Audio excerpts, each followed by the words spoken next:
Bonjour mes amis, alors je vais vous faire un point sur le déroulement des primaires. Alors, du côté démocrate, on n'en sait pas plus que ça parce que apparemment le Parti démocrate a décidé de faire des élections par correspondance. Bon, donc je ne sais pas où est-ce que ça en est.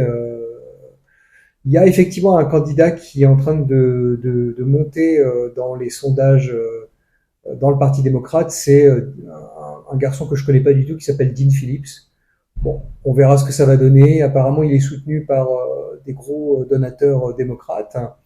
Bon, on va voir ce que ça va donner par rapport à Biden, qui est le candidat, puisque par tradition, le président sortant est le candidat désigné du parti auquel il appartient. Donc, on est vraiment dans une situation de challenge. Bon, il y a Robert Kennedy Jr. qui lui est indépendant, qui euh, qui fait une campagne relativement discrète, mais comme il est indépendant, donc il n'a pas à faire de primaire puisque il est enregistré dans aucun parti, même si techniquement il est démocrate. Donc, par contre, ça bouge au sein des primaires républicaines. Alors, je vous l'avais indiqué pas la semaine dernière, mais il y a quelques temps dans ma vidéo sur les caucus de l'Iowa. Euh, donc Donald Trump a remporté ces caucus haut la main avec 51%, mais deux de ses challengers ont jeté l'éponge et donc ont suspendu ou arrêté carrément leur campagne électorale et ont décidé de soutenir la candidature de Trump et de le rejoindre.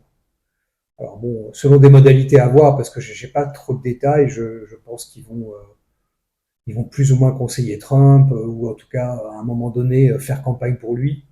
Mais pour l'instant, bon, en tout cas, ils soutiennent Trump pour des raisons diverses et variées, bien sûr, soit pour des raisons vraiment idéologiques, soit parce que par pragmatisme, parce que c'est le candidat en tête. Donc largement en tête par rapport aux autres candidats. Alors, ne reste en lice que Nikki Haley, très loin, qui est très loin derrière Trump en termes de vote, mais qui est soutenu très vigoureusement par des lobbies et notamment par Wall Street. Donc, bon, Nikki Haley, je ferai un portrait sur elle, mais d'ailleurs, je ferai un portrait sur tous les candidats, même les candidats malheureux, parce que je pense que ça vaut la peine, on les reverra dans quelques années, et je pense que c'est intéressant de voir en détail leur profil.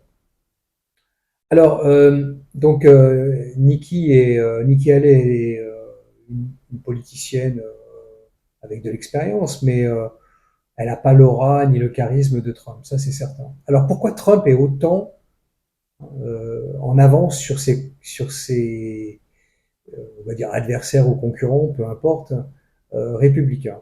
Alors, il y a plusieurs hypothèses là-dessus. Bon, peut-être que c'est un mélange de toutes ces hypothèses. La première hypothèse, évidemment, c'est son charisme. Il fait des rallyes avec des milliers de personnes, les gens adorent ça.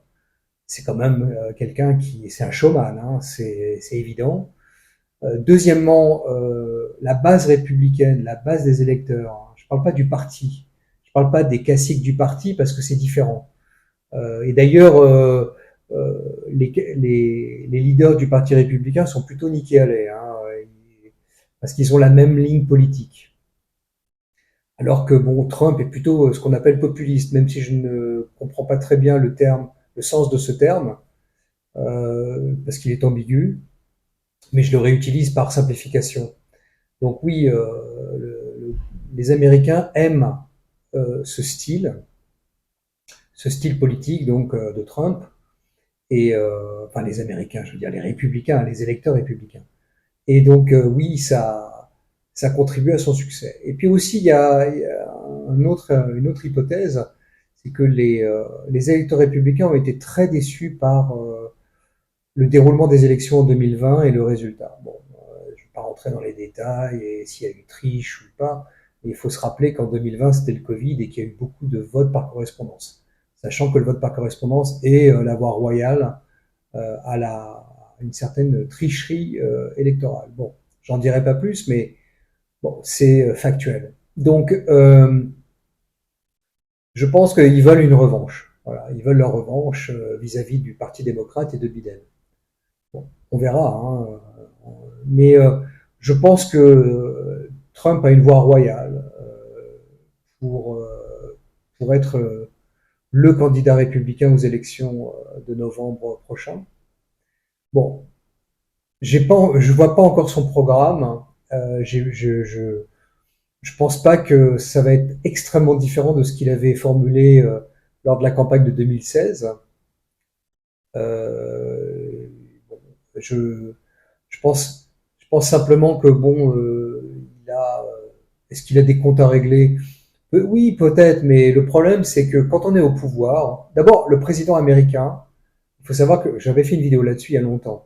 Le président américain a moins de pouvoir constitutionnellement que le président français. Ça, c'est le premier point. Le deuxième point, c'est qu'une fois qu'on est au pouvoir, il y a énormément de balance, de contrepoids, de contre-pouvoir. Il y a le Congrès, et il n'est pas certain que donc la Chambre des représentants et le Sénat, et il n'est pas certain que Trump, même s'il est élu en novembre, ait la majorité dans les deux chambres. Et même s'il l'avait, c'est pas évident parce que comme je l'ai expliqué, les républicains viennent avec toutes sortes d'idéologies différentes, hein, même si c'est la même étiquette. Donc il peut y avoir des problèmes de majorité, des problèmes de ligne de parti, etc. Bon, ça va être compliqué. Et puis troisièmement, il y a la Cour suprême, hein, qui même si elle est plutôt orientée conservatrice, et pas toujours du côté de Trump, hein, ça c'est sûr.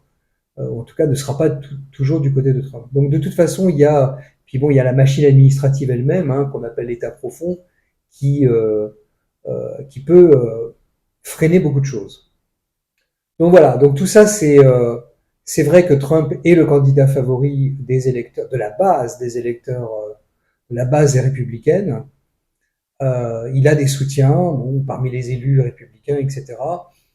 Il est mollement soutenu par le parti, comme je l'ai expliqué, hein, alors il y a une expression aux États-Unis qui s'appelle RINO, R-I-N-O, Republican in name only, républicain en nom, seulement en nom, de nom, ou labellisé, seulement labellisé républicain. Donc c'est une espèce de républicain qui va dire qu'ils sont conservateurs, mais qui vont voter des lois qui sont tout à fait compatibles avec l'idéologie des démocrates. Hein. Le changement climatique est d'origine humaine, il faut augmenter l'âge de la retraite. Bon, alors ça, faut pas croire que augmenter l'âge de la retraite, bon, c'est plutôt républicain, mais bon, pas forcément. Il y a des débats là-dessus parce que bon, il y a une question de mortalité, bon, et d'équilibre de la sécurité sociale. Alors, bon, ça, j'en parlerai peut-être un jour aussi de la sécurité sociale, comment ça marche aux États-Unis. C'est pas du tout la même chose qu'en France. Même si les termes sont les mêmes, les mots sont pareils, hein, sont identiques, ça recouvre pas du tout le même concept que en France. Donc, bon, les républicains, ils sont un coup à gauche, un coup à droite, voilà. Un coup à gauche, c'est changement climatique, l'écologie, même si c'est pas forcément de gauche, hein, ça peut être à droite aussi. Un coup à droite, ils vont augmenter l'âge de la retraite. Un coup à gauche, on, on va soutenir mollement l'avortement. Un coup à droite, on est pour la guerre à l'extérieur. Bon, tout ça. Et encore, quand je dis à gauche, à droite, je sais même pas si ce que je dis est vrai, parce que je me demande si tout ça c'est pas obsolète, à vrai dire. Bon, donc on verra comment ça va se passer pour Trump. Moi, je pense que Nikki ira jusqu'au bout, jusqu'en juillet, jusqu'à la convention nationale républicaine. Je pense que elle est programmée pour ça, elle est financée pour ça. Je pense que bon, d'ici là, je ne sais pas ce qui va se passer pour Trump en termes judiciaires, on verra. Il a beaucoup de procès et certains procès veulent carrément l'éliminer des listes électorales. Donc on ne pourra pas voter pour lui. S'il n'y a pas son nom, on ne pourra pas voter pour lui, sauf à écrire son nom. On peut rajouter des noms quelquefois sur les listes électorales, mais ça dépend des États, enfin, c'est compliqué. Donc bon, ça va être un petit peu le suspense de ces prochains mois. Et puis aussi bon, la rédaction des des plateformes politiques, pour savoir un petit peu les plateformes électorales, pour savoir sur quelle base il veut relancer l'économie américaine, etc., etc. Bon, on verra. J'en reparlerai plus tard. Il y a le temps. Voilà. Bah, j'espère que ça vous a plu. À bientôt, mes amis, et en espérant que vous appréciez ces vidéos. Merci de liker, merci de faire suivre auprès de vos amis, etc., etc. À bientôt.